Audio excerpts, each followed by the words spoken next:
या ने मकई वाला घूमे ले या मिले ले ना हम नहीं वो मिले ना ये ने मिले ले या या घर पर है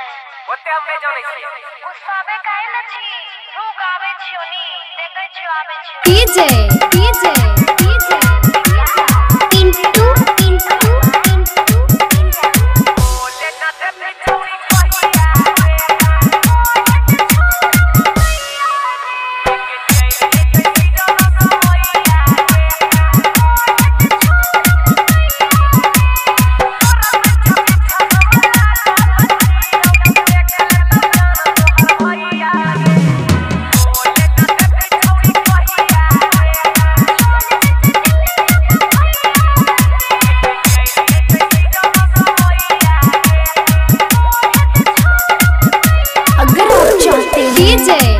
ऑफिशियल को सबसे पहले गाना सुनने के लिए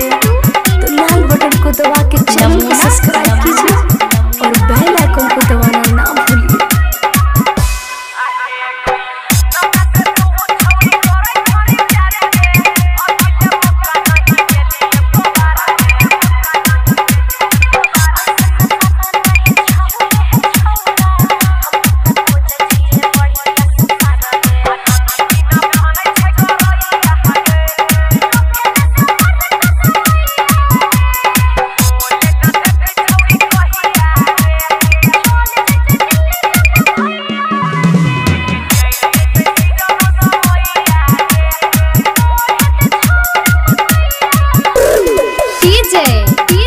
अगर आप चाहते हैं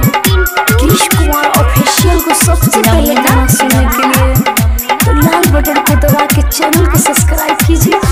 और बेल आइकन को दबाना ना